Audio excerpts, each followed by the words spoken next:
دریا کی رخصتی کے بعد پھوپھو نے باقاعدہ اسے مہب کے کمرے میں رہنے کا حکم دیا تھا، جبکہ پچھلی رات کا واقعہ اپنی بھرپور یادداشت سے اس کے حافظے میں محفوظ تھا، لیکن چند ایک رشتہ دار خواتین کے ساتھ سلمائی بیگم نے باقاعدہ اسے رخصت کیا تھا۔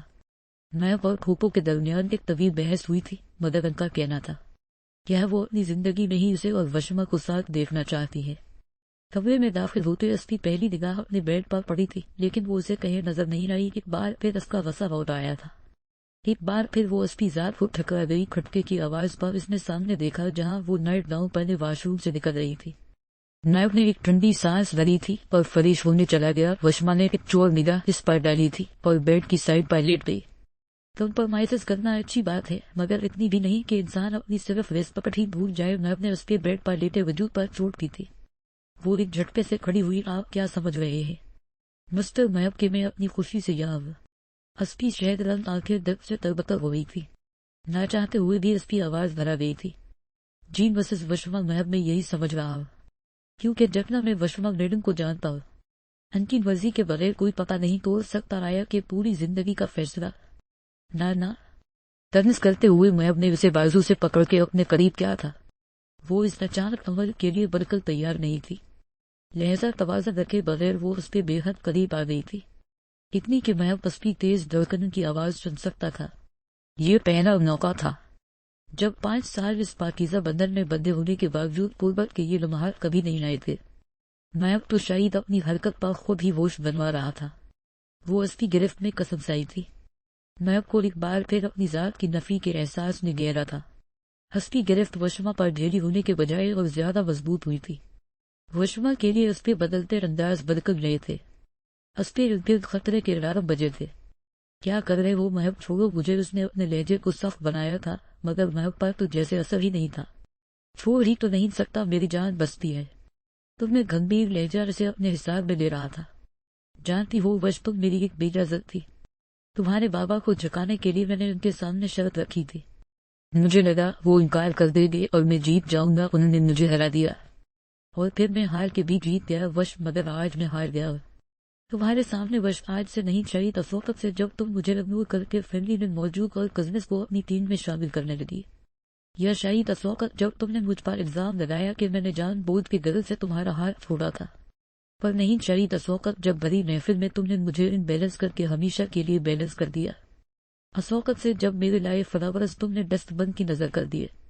میں اپنے دل سے ہار گیا وش، اس وقت جب تم مانو کے کہنے پر میرے نام کی مہندی لگا کے بیٹھی تھی، پر نہیں میں اس وقت ہارا تھا جب تم نے مجھے ٹکرایا تھا۔ وہ اس کے بالوں سے کھیلتا سرو میں آگ بیتی گند نہ رہا تھا۔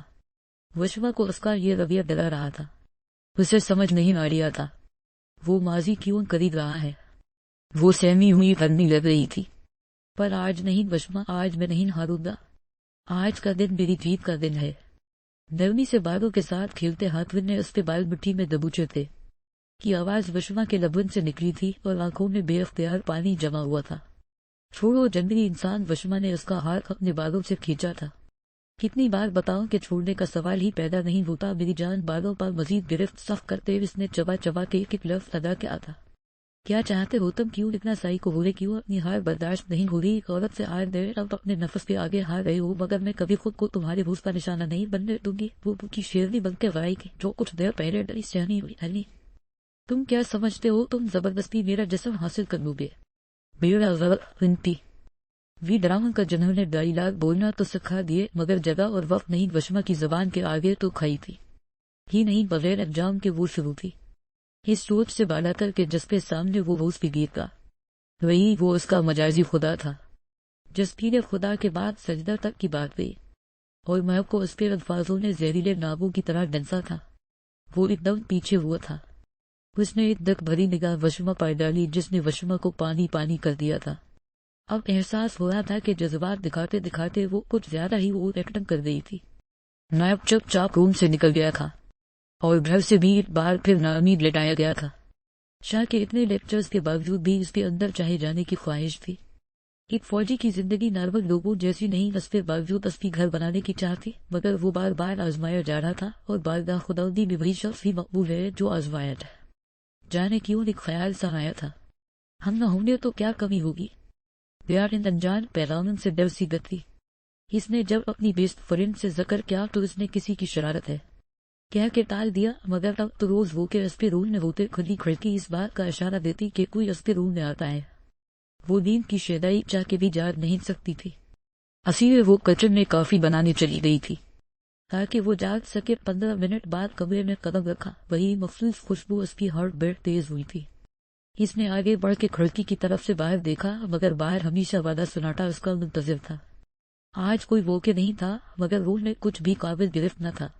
اس کا سر بڑی طرح چکرا رہا تھا، اسے سمجھ نہیں آ رہا تھا وہ کیا کرے۔ چھوٹے ہٹلے سے مدد مانگتی مگر نہیں کہے وہ کچھ غلط نہ سمجھ لے۔ بے دھڑک بولنے والی ابی احمد آج وسطوں کے گرداب میں بڑی طرح پھنسی تھی۔ ماما پاپا کی فکر الگ ہو رہی تھی۔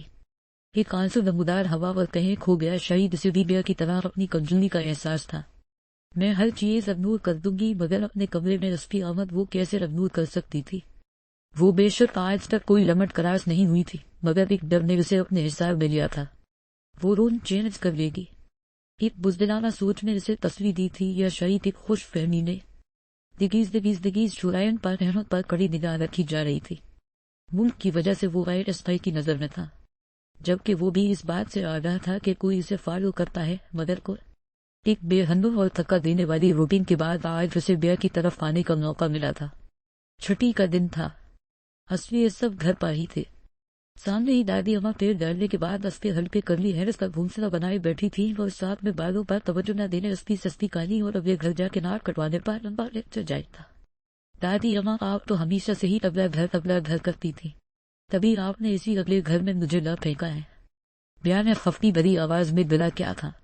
اے ہائے کتنی گز بھر کی زبان ہے اس لڑکی کی، یہ تو شکر کرو تایا ہے، تمہارے تیور اور عادتوں سے اچھے سے آگاہ ہے، اور شورائن تو ہے ہی میرا فرمان بردار اور پیارا بچہ مجار ہے، جو اس کے منہ میں زبان ہو اپنے چاچا کا لحاظ میں تمہیں بھی برداشت کر ہی لے گا۔ دادی نے ایک بار پھر سخت سنائے تھیں اور بیا کے تو سر پر لگی تھی۔ ہاں رے میری غلطی جو تیل کی چمپی کا بول دیا، اور وہ آپ کا لاڈ دلالا پیارا ہٹلر کا جانشین جائے ڈھونڈ لے، اسپیرے سے گھر خاطر نہیں کرنی، مجھے اس سے شادی بتا رہی ہیں۔ دادی میں شادی کے دن بھاگ جاؤ گی، پر آپ کے لاڈ دلارے سے نہیں کروں گی شادی۔ اسے اپنی کم مائیگی کا احساس ہوا تھا۔ آخر میں اس کی آواز بھرائی تھی۔ شورائن جو کب سے ان کے پیچھے کھڑا دادی پوتی کی نوک جھوک انجوائے کر رہا تھا، بات کو اتنے سری سوکھ پائے جاتے دیکھ اس کا موڈ بھی بگڑا تھا۔ روشنا بیگم نے کچن سے نکلتے ہوئے بیا کے الفاظ بخوبی سنے تھے۔ وہ اس کی دلائی کرنے کا سوچتے لاؤنج میں آئے شورائن کو کھڑے دیکھتے اور پریشانی سر پر سوار ہوئی تھی۔ کہیں اس نے بیا کی بکواس سن تو نہیں لی؟ بیا کتنی بار بولا ہے، سوچ سمجھ کے بولا کرو، رشنا بیگم کی آواز نے اسے اور وسا دلایا تھا۔ میں نے کہا تھا آپ کو نہ کرے میرا رشتہ ادھر، مگر نہیں، آپ نے تو میری کوئی بات نہیں مانی۔ یہ دادی مجھے احسان جتا رہے کہ کیسے ان کے راج کمال پوتے نے مجھے قبول کر کے میری ذات پر احسان کیا ہے۔ اب باقاعدہ آنسو کی بارش شروع ہوئی تھی۔ رشنا بیگم وسپے زبان کی جوہر پر مزید پریشان ہوتے شورائن کی طرف بڑھے تھی۔ ارے شورائن بیٹا، آپ اس کی باتوں کو دل پا نہ لینا قابل ہے۔ یہ رشنا بیگم نے بات سنبھالنی چاہیے تھی۔ شورائن کی موجودگی کا پتہ چلنے پر اس نے بھی پیچھے مڑ کے دیکھا، جو صرف آنکھوں سے اسے ہی گھور رہا تھا۔